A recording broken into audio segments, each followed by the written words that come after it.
Okay, folks, this is episode 810. Amazing. This is Blind Magic in Alice Springs. And yes, I am your host, Murray Stewart. Interesting day yesterday. No podcast because I was busy recovering. Yes, busy recovering, folks. And there is a story here. You know, sometimes I think you've got to take matters into your own hands.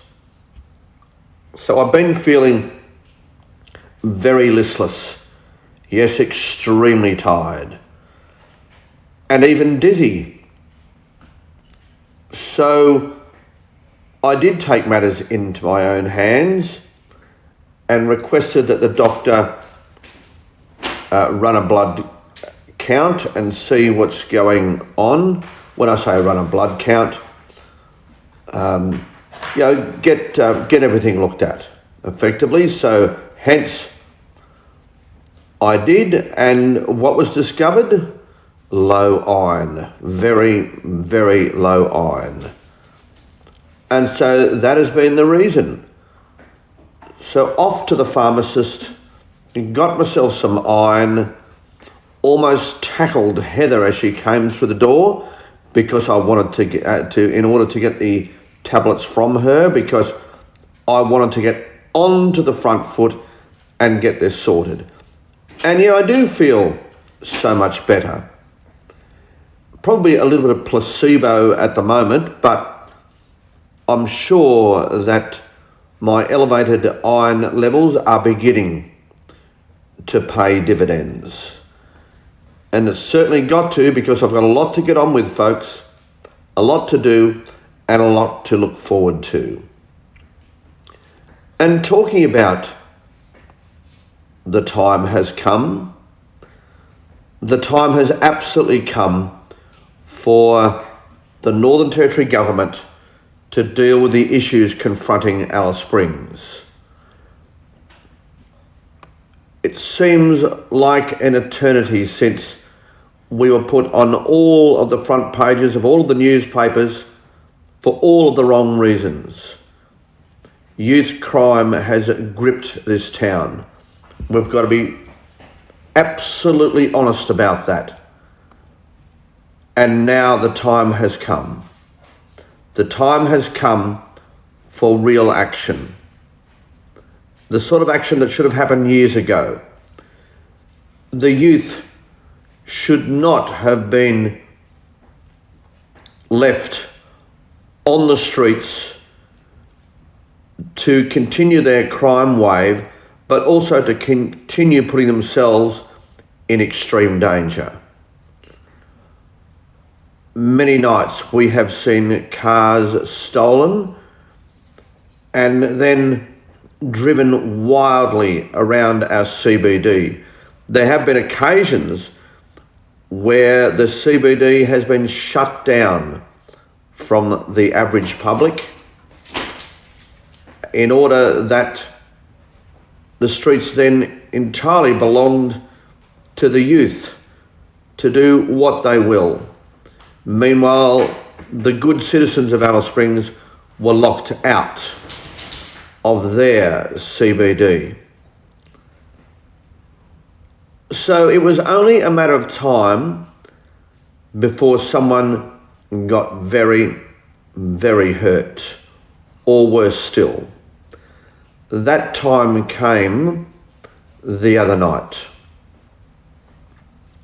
On Friday evening, Saturday morning in Alice Springs, that's Friday evening, Saturday evening just gone, there was yet another car stolen. A ute from a caravan park on the Ross Highway.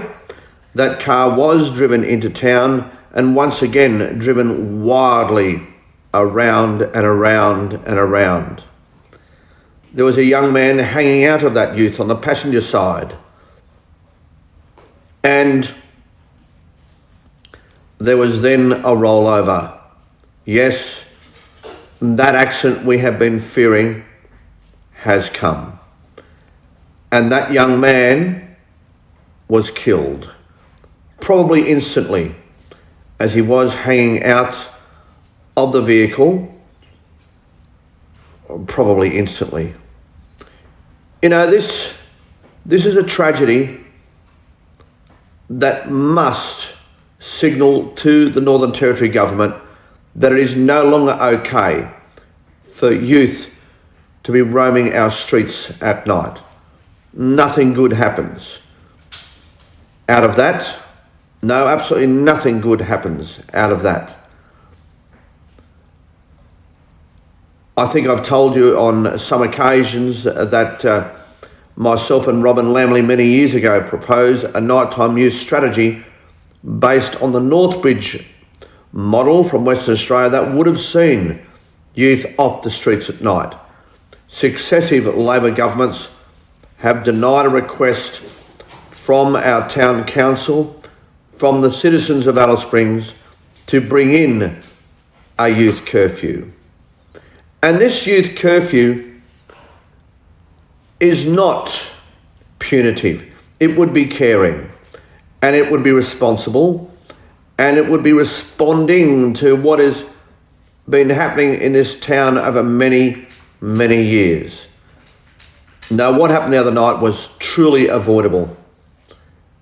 And it literally does make me sick. It does. It makes me sick in the stomach to see what has happened to my town, our town since then, and our youth. We are destroying the Indigenous youth of this town by allowing this behaviour to continue, and we are destroying the businesses in this town, and of course the residents are frightened to go out at night. So the activity in town at night is almost non-existent. That has hurt everybody, economically, socially, in every single way you can imagine, even emotionally. The town is most definitely at its lowest ebb. Something simply needs to happen. And maybe this is the moment. Yes, folks, maybe this is the moment. But why did it take a tragedy? Why, I ask, did it take a tragedy of this proportion to bring about such action? But often that is the case. Throughout history, it has been a moment that has caused governments, leaders to stand up and do what they otherwise should have done many moons before. We shall see what happens, folks, and we will. I look forward to reporting some positive news about action right here in Alice Springs to resolve our issues.